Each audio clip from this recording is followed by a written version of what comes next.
Hello বন্ধুরা, তোমাদের জন্য নিয়ে চলে আসলাম আজকে আবার নতুন একটা রেসিপি। আমি ঘরে যেভাবে কোল্ড কফি বানাই তোমাদের জন্য ঠিক সেই পদ্ধতিতে কোল্ড কফিটা বানিয়ে দেখাচ্ছি। এখানে প্রথমে নিয়ে নিলাম নেসক্যাফের ইনস্ট্যান্ট কফি পাউডার। কফি পাউডারটা ঢেলে দিলাম, তারপর এটার মধ্যে দিয়ে দেব চিনি। চিনিটা তোমাদের পরিমাণ মতো তোমরা দিয়ে দেবে, যতটুকু মিষ্টি খেতে চাও ততটুকু দেবে। তারপর আমি এখানে দিয়ে দিলাম 2 চামচের মতো চিনি। চিনি দেওয়ার পর দিয়ে দেব জল। জল কিন্তু আমি এখানে ঠান্ডা জলই ব্যবহার করেছি, কোনো রকম গরম জল ব্যবহার করিনি। তারপর দিয়ে দেব কিছু আইস কিউব।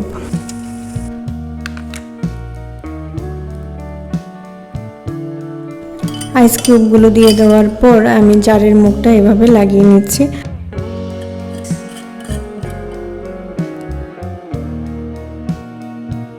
তারপর কিছুক্ষণ কাঁচের জারটাকে ঠিক এইভাবে ঝাঁকিয়ে নেব।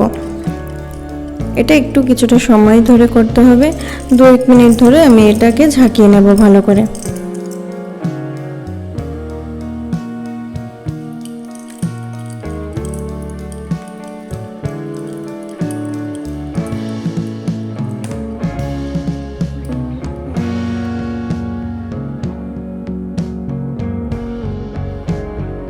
ভালো করে ঝাঁকিয়ে নেওয়ার পর জারের মুখটা খুলে দেখলাম, দেখতে পেলে এখন কীরকম হয়ে গেল। এভাবে যদি তোমরা করো খুব সহজে করে নিতে পারবে। তারপর দুধ দিয়ে দিলাম। দুধ দিয়ে ভালো করে নাড়িয়ে এবার দিয়ে দেবো আরও কিছু আইস কিউব।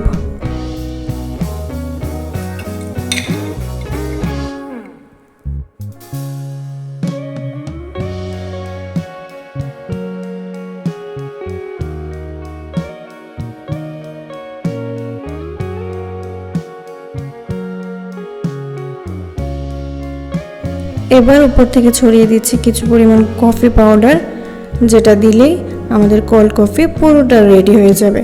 তারপর আর কি, ঠান্ডা ঠান্ডা কোল্ড কফি এই গরমের দিনে এনজয় করো। আশা করছি আমার ভিডিও ভালো লেগেছে। ভালো লাগলে লাইক, শেয়ার, কমেন্ট এবং সাবস্ক্রাইব করো।